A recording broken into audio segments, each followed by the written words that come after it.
Hello guys, আসসালামু আলাইকুম। কেমন আছেন সবাই? আশা করি ভালো আছেন। আজ আমি আপনাদেরকে ডিম অমলেট করে ভুনা করে দেখাবো। এই জন্য আমি চুলায় একটা ছোট্ট কড়াই বসিয়ে দিয়েছি, দিয়ে আমি ডিমগুলোকে ভেজে নেব।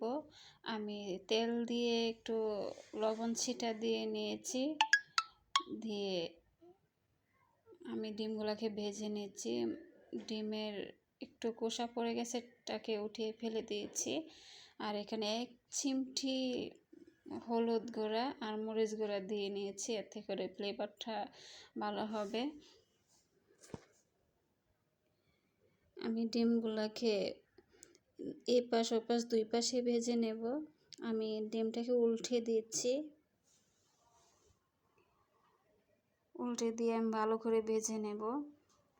আর এভাবে ডিম ভুনাটা কিন্তু খুবই স্বাদ হয়, সাদা ভাত, পোলাও সব কিছুর সাথে খুবই টেস্ট হয়। ডিমটা ভাজা হয়ে গেছে, আমি আরেকটা ডিম ভাজবো। আমি আরেকটুখানি তেল দিয়ে আরেকটুখানি লবণ ছিটা দিয়ে আমি একইভাবে আরেকটা ডিম ভেজে নেব। এই যে দেখুন, একইভাবে আমি আরেকটা ডিম ভেজে নিচ্ছি। একটু মরিচ গুঁড়া, একটু হলুদ গুঁড়া, সামান্য পরিমাণে, হাতের 1 চিমটিতেও কম দিয়ে আমি ডিমটাকে ভেজে নিচ্ছি। আর কুসুমটাকে একটু ওই কুসুমটারে দিয়ে একটু ভেঙে নিতে হবে, যাতে কুসুমের সাথে ওই মশলাটা মিশে, তাতে করে স্বাদটা বাড়বে। আমি 2টো ডিম এভাবে ভেজে নিচ্ছি। এভাবে আমি সব কটা ডিম ভেজে নেব। আমার ডিম ভাজাটা হয়ে গেছে, এখন আমি রান্না করতে চলে আসলাম। আমি সব কটা ডিম ভেজে নিয়েছি এভাবেই।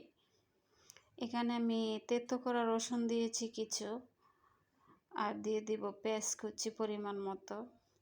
আমি রসুনটাকে কুচিয়ে নিইনি, ওই তেতো করে নিয়েছি, এতে করে ডিমটা অনেক স্বাদ হবে। আমি রসুনটাকে আমি ভালো করে ভেজে নেব। এখানে একটু লবণ দিয়ে দেব।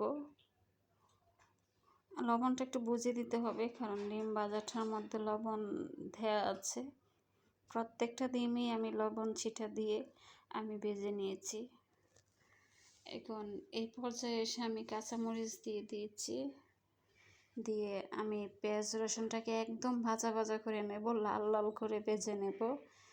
মানে এভাবে ভেজে নিলে ফ্লেভারটা ভালো আসে। এখানে আমি রসুন বাটা, আদা বাটা আর একটুখানি মিষ্টি জিরা বাটা দিয়েছি।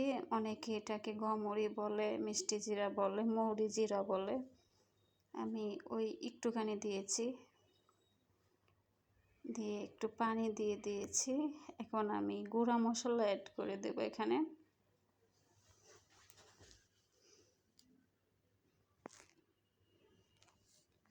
এই যে আমি মরিচ গুঁড়া, ধনিয়া গুঁড়া, হলুদ গুঁড়া আর নিয়েছি জিরা গুঁড়া আর গরম মশলা গুঁড়া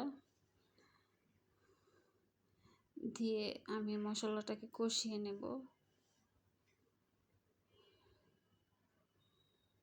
এখানে আমি গরম মশলা গুঁড়া দিয়েছি, মুরগির মাংসের গরম মশলা গুঁড়াটা দিয়েছি, এতে করে অনেক স্বাদ বাড়বে। আপনারা চাইলে যে কোনো গরম মশলা দিতে পারেন। আমি আমার হাতের কাছে মুরগিরটা ছিল, মুরগিরটা দিয়েছি, এতেও অনেক স্বাদ হয়েছে খেতে। এখন আমি মশলাটাকে ভালো করে কষিয়ে আমি পরিমাণ মতো ঝোল দিয়ে দিয়েছি, দিয়ে একটুখানি ঢাকনা দিয়ে ডেকে বলক আসা পর্যন্ত একটু অপেক্ষা করব। বলকটা এসে গেছে, এখন আমি ডিমগুলা দিয়ে দেব। এখানে এক এক করে সব কটা ডিম দিয়ে দেব। আমার এই রান্নাটা যদি আপনাদের ভালো লেগে থাকে, তাহলে আমার চ্যানেলটা সাবস্ক্রাইব করে, লাইক দিয়ে, কমেন্ট করে আমার পাশে থাকবেন প্লিজ। আর আপনারা যদি আমার পাশে থাকেন, তাহলে আমি সামনের দিকে এগিয়ে যেতে পারবো। আমি আরও এরকম ভিডিও বানাতে সাহস পাবো। তাই প্লিজ আপনারা আমাকে সাপোর্ট করবেন, আমার পাশে থাকবেন।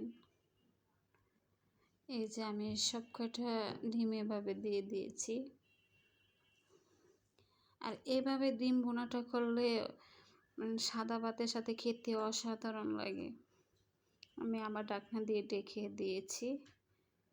আর এই ডিম ভুনাটা মাখা মাখা হবে, ঝোল হবে না। আপনাদের মূল্যবান সময় দিয়ে আমার ভিডিওটা দেখার জন্য ধন্যবাদ।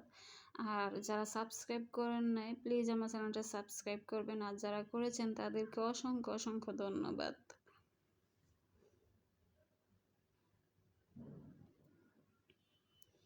এই যে দেখুন আমার রান্নাটা হয়ে গেছে। ধন্যবাদ সবাইকে।